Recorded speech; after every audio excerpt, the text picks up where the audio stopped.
All right, today we have Chapter 7 of The Wizard of Oz. The Journey to the Great Oz. They were obliged to camp out that night under a large tree in the forest, for there were no houses near. The tree made a good thick covering to protect them from the dew, and the Tin Woodman chopped a great pile of wood with his axe, and Dorothy built a splendid fire that warmed her and made her feel less lonely.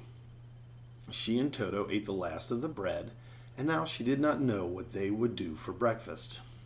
"If you wish," said the lion, "I will go into the forest and kill a deer for you. You can roast it by the fire, since your tastes are so peculiar that you prefer cooked food, and then you will have a very good breakfast." "Don't, please don't," begged the Tin Woodman. "I should certainly weep if you killed a poor deer, and then my jaws would rust again." But the lion went away into the forest and found his own supper, and no one ever knew what it was, for he didn't mention it. And the Scarecrow found a tree full of nuts and filled Dorothy's basket with them, so that she would not be hungry for a long time. She thought this was very kind and thoughtful of the Scarecrow, but she laughed heartily at the awkward way in which the poor creature picked up the nuts. His padded hands were so clumsy, and the nuts were so small, that he dropped almost as many as he put into the basket. But the Scarecrow did not mind how long it took him to fill the basket, for it enabled him to keep away from the fire, as he feared a spark might get into his straw and burn him up. So he kept a good distance away from the flame, and only came near to cover Dorothy with dry leaves when she lay down to sleep. These kept her very snug and warm, and she slept soundly until morning. When it was daylight, the girl bathed her face in a little rippling brook, and soon after they all started toward the Emerald City. This was to be an eventful day for the travelers. They had hardly been walking an hour when they saw before them a great ditch that crossed the road and divided the forest as far as they could see on either side. It was a very wide ditch, and when they crept up to the edge and looked into it, they could see it was also very deep, and there were many big jagged rocks at the bottom. The sides were so steep that none of them could climb down, and for a moment it seemed that their journey must end. "What shall we do?" asked Dorothy despairingly. I haven't the faintest idea," said the Tin Woodsman, and the lion shook his shaggy mane and looked thoughtful.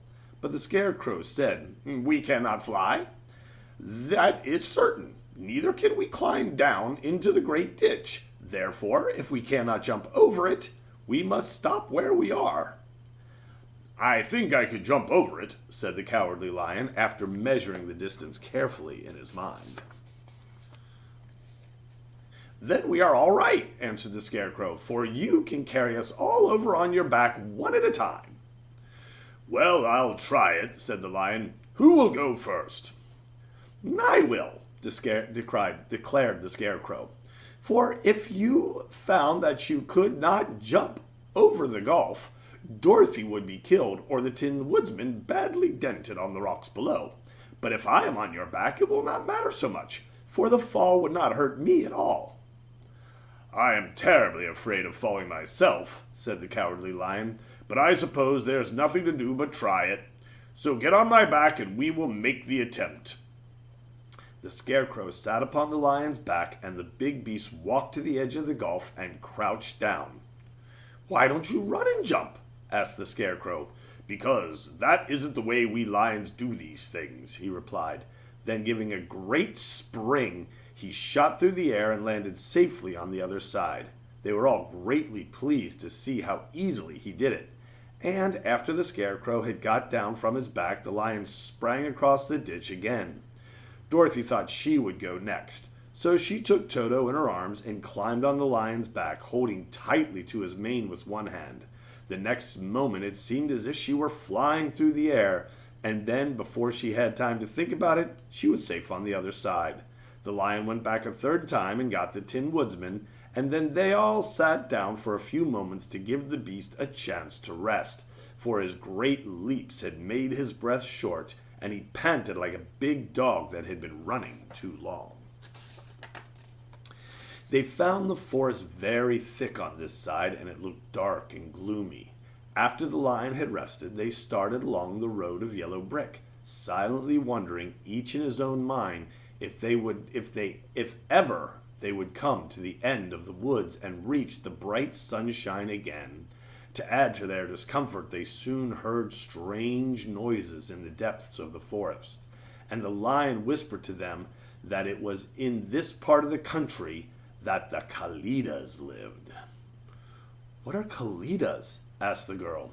"They are monstrous beasts with bodies like bears and heads like tigers," replied the lion, "and with claws so long and sharp that they could tear me into two as easily as I could kill Toto.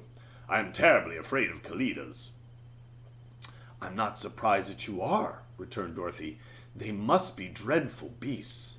The lion was about to reply when suddenly they came to another gulf across the road.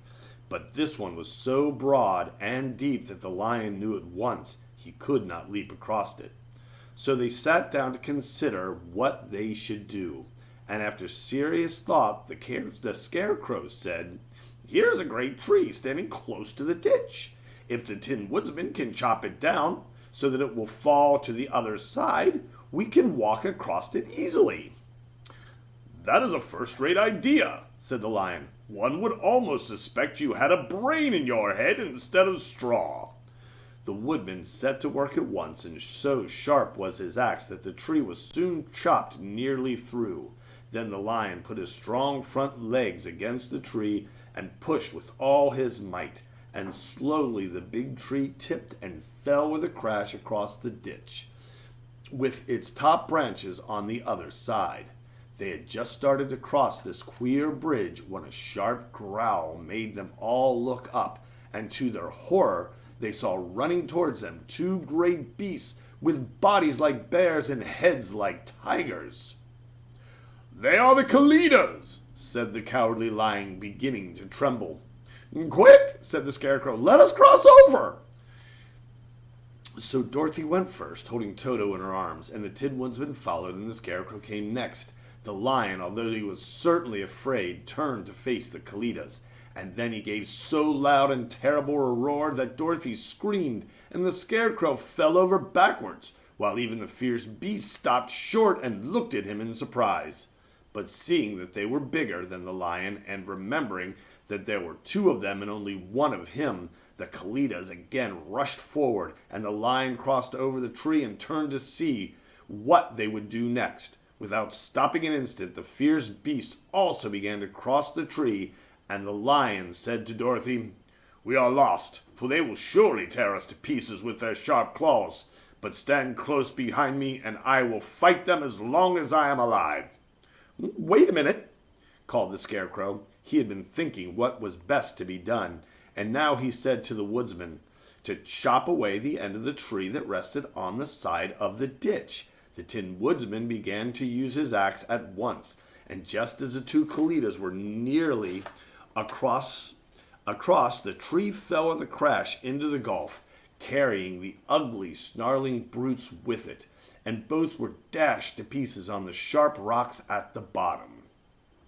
"Well," said the Cowardly Lion, drawing a long breath of relief, "I see we are going to live a little while longer, and I am glad of it. For it must be a very uncomfortable thing not to be alive. Those creatures frighten me so badly that my heart is beating yet." "Ah," said the Tin Woodsman sadly, I wish I had a heart to beat."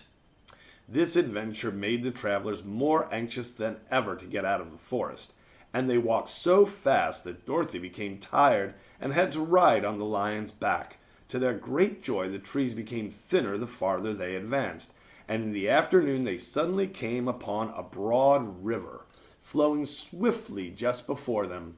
On the other side of the water they could see the road of yellow brick running through a beautiful country, with green meadows dotted with bright flowers, and all the road bordered with trees hanging full of delicious fruit. They were greatly pleased to see this delightful country before them. "How shall we cross the river?" asked Dorothy. That is easily done, replied the Scarecrow. The Tin Woodsman must build us a raft, so we can float to the other side. So the woodman took his axe and began to chop down small trees to make a raft. And while he was busy at this, the Scarecrow found on the riverbank a tree full of fine fruit. This pleased Dorothy, who had eaten nothing but nuts all day, and she made a hearty meal of the ripe fruit. But it takes time to make a raft, even when one is as industrious and untiring as the Tin Woodman. And when night came, the work was not done. So they found a cozy place under the trees, where they slept well until the morning. And Dorothy dreamed of the Emerald City and of the good Wizard Oz, who would soon send her back to her own home again.